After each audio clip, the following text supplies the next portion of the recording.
В эфире новости на Якутия-24. В студии Иван Лазаренко. Здравствуйте. И вот главные темы выпуска. Глава региона Айсен Николаев провел рейд по медицинским учреждениям Якутска. В Мирном продолжаются рейды по торговым точкам. Как борются с нарушителями, на каком основании продавцов могут штрафовать. Инфекционное отделение появилось в Московском областном научно-исследовательском институте имени Владимирского. Его возглавил наш земляк.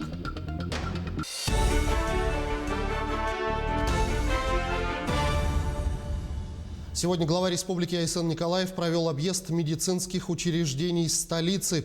Первый объект, который посетил глава, это новая подстанция скорой помощи в Новопортовском районе. По словам медиков, потребность в открытии дополнительной станции назрела уже давно. За третий день работы бригады скорой помощи Новопортовского района успели оказать помощь 170 больным. Здесь будут работать 4 бригады. Под обслуживание попадает всего 32 тысячи жителей Жатая, микрорайонов Марха и Сатал, а также жителей поселков Кангаласа и Тулагина.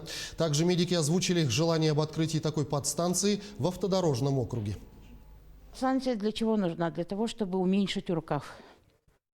Подачу машин скорой помощи, медицинской помощи ближе к населению. То есть вот эта подстанция, которая сегодня вот мы начали работать здесь, она будет обслуживать Марху, Сатал, Жатай, Кангаласы. То есть, если мы раньше ездили с Петра Алексеева 64/1, пробивали всю пробку, которая вот эту автостраду, там теряется очень много времени. И доезд, согласно программе госгарантии, вообще 20 минут на экстренные вызовы. Также глава посетил лабораторию республиканской больницы номер 3, где провел рабочее обсуждение деятельности лаборатории республики. Айсен Николаев отметил, что сейчас одна из главных проблем – это быстрая диагностика анализов. Из-за недостатков маршрутизации и большого наплыва время на подтверждение анализов доходит до 9 дней. Сегодня выработанный ряд решений, будут приняты все меры по сокращению срока обработки анализов. Мы сейчас принимаем меры достаточно серьезные в части вот как раз перераспределения потоков анализов, дополнительного привлечения ресурсов для того, чтобы время анализа все-таки у нас было не более 3-4 дней в ближайшее время, а желательно мы, чтобы в ближайшее время вышли уже на период сутки-двое. То есть если человек сдал сегодня утром анализы, он должен максимум послезавтра уже анализы, результаты получить. А еще лучше, если завтра или в течение дня. Вот. Поэтому в этом направлении работа идет, и мы как раз в лаборатории РБ-3 с руководством больницы, с министерством, с профильным зампредом обсудили эти вопросы, ряд решений выработан, они будут реализованы буквально вот опять же в ближайшие дни. И я думаю, что на следующей неделе уже позитивный результат по скорости обработки анализов уже будет достигнут. Также Айсен Николаев посетил республиканскую больницу номер 2. В Центре экстренной медицинской помощи оказывается помощь во всех экстренных случаях заболеваний даже во время пандемии. В больнице на сегодня около 150 мест для ковидных больных с подтвержденным анализом. В реанимационном отделении во всех палатах подведен кислород. Отметим, что в республиканской больнице номер 2 Центра экстренной медицинской помощи врачи, анестезиологи, реаниматологи используют аппарат ЭКМО для лечения пациентов в случаях тяжелого поражения легких в условиях пандемии. По сути, это аппарат, который заменяет легкие. Он обогащает кровь кислородом. И в тяжелых поражениях, особенно в условиях пандемии, которая у нас сейчас есть, в тяжелых поражениях легких, при тяжелых пневмониях, он у нас используется. В данное время, на сегодня у нас имеется одна пациентка, которая находится уже в течение 7 дней на данном аппарате. Вот, и без этого аппарата, конечно, спасти ее было бы невозможно. Вот. В течение года у нас аппарат использовался уже 3 раза. Таких пациентов немного, но они так или иначе у нас встречаются. И это та палочка-выручалочка, которая помогает нам спасать данную категорию больных. Также глава региона отметил, что в столице увеличивается число тяжелых больных старшего возраста. В Якутске развернуто 100 дополнительных коек для таких больных. Сейчас по Якутску мы приняли решение, мы разворачиваем дополнительно 100 коек, но они предназначены в первую очередь вот как раз для тяжелых, для больных, это реанимационные койки, которые будут позволять как раз вот людей, которые находятся в таком критическом, тяжелом состоянии, лечить и добиваться их выздоровления. А что касается остальных коек, в случае необходимости у нас резервы есть, мы их развернем. Но сегодня еще дополнительно наращивать коечный фонд по городу Якутску необходимости нет. Что касается других населенных пунктов, то по городам и по Нерингре, по Алдану, по Мирному дополнительные койки на прошлой неделе развернуты. Во время пандемии врачи во всем мире находятся на передовой борьбы с коронавирусом. Во многих больницах создавались специальные зоны для лечения пациентов с COVID-19. Появилось инфекционное отделение и в Московском областном научно-исследовательском институте имени Владимирского. Его возглавил наш земляк, якутянин года по версии 2013 года, врач-хирург, трансплантолог Александр Амосов. С какими трудностями сегодня сталкиваются медики, узнавал Максим Кардозу. Здравствуйте. Здравствуйте. Термометры, маски, санитайзеры. За эти полгода пандемии мы все привыкли к этим ритуалам. Нас не удивляют сообщения, что людям старше 65 лет и с хроническими заболеваниями лучше оставаться дома. А еще все мы четко осознали, что врачи действительно спасают жизни, часто рискуя собственными. Александр Амосов – известный хирург-трансплантолог, и сейчас он, как и тысячи других врачей, освоил специализацию инфекциониста. Вот он быстрым шагом проводит экскурсию по новому отделению, где все готово к приему пациентов с COVID-19. Мы развернули максимальное количество коек, которые можно развернуть по всем стандартам на этой площади. Здесь отделение реанимации на 9 коек. Каждая койка оборудована, соответственно, своим аппаратом ИВЛ, кислородной точкой, то есть монитором. Здесь полноценное отделение реанимации. Александр Амосов вспоминает, что в первые месяцы эпидемии сотрудники больницы буквально жили в стенах медцентра. У приемного отделения создавались пробки из машин скорой помощи с пациентами. В первые дни это можно сравнить с военно-полевым госпиталем в момент массового поступления раненых. Но, конечно, война – это немного другое. Там происходят совершенно другие. Даже не знаю, как сравнить. В мирной жизни, слава богу, такого не бывает. Но это сравнимо с тем, как работа госпиталя в военное время и такая же работа госпиталя в мирное время, но в условиях эпидемии это сопоставимые вещи.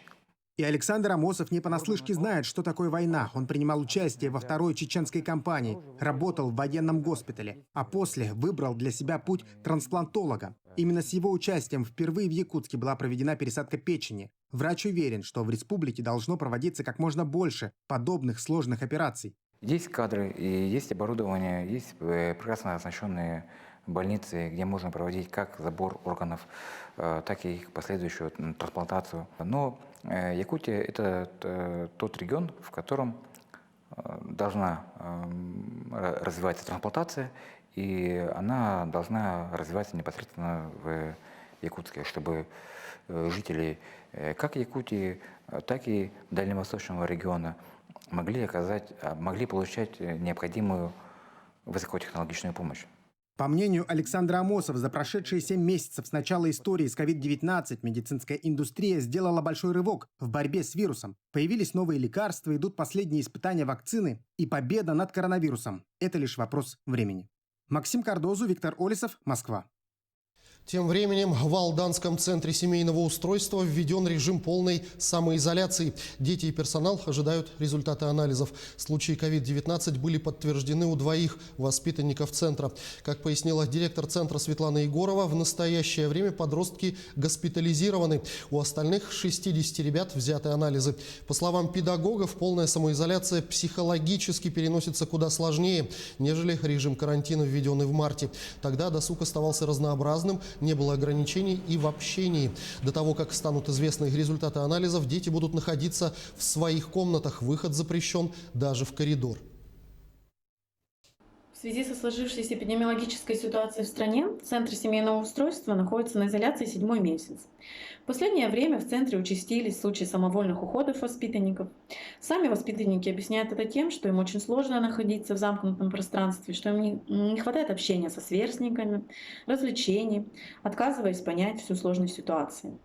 По последним предписаниям Роспотребнадзора карантинные меры в центре усилились. Теперь воспитанники вынуждены в своих комнатах заниматься, отдыхать, питаться, без права выхода из комнаты и общения с друг другом. Подобные ограничения воспринимаются каждым ребенком по-разному. Кто-то выдает протестные реакции, кто-то плачет, пытается уговаривать, чтобы как-то выйти, изменить ситуацию. Педагоги центра пытаются нивелировать данную ситуацию, каким-то образом увлечь детей, делать с ними дистанционные уроки, что также очень сложно для наших воспитанников. Дети все разные, у всех разные особенности характера, поэтому каждому необходим подход, который мы ищем. 80% мирнинских индивидуальных предпринимателей строго соблюдают санитарно-эпидемиологические нормы при обслуживании своих клиентов. Такой промежуточный итог подвела районная административная комиссия в ходе ежедневных рейдов. Но есть и те, кто про маски, разметки и санитайзеры слышит впервые. Как бороться с нарушителями и на каком основании продавцов могут оштрафовать, разбирались мои коллеги. Вы, наверное, в магазин заходите, да, все? Видите, Заходим, что там есть ленты на полу?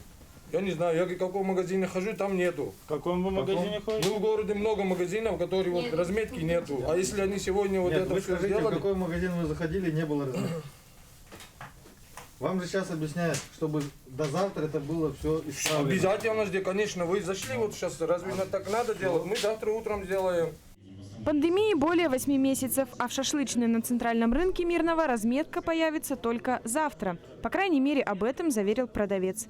Разделительные линии помогают соблюдать социальную дистанцию, поэтому они важны.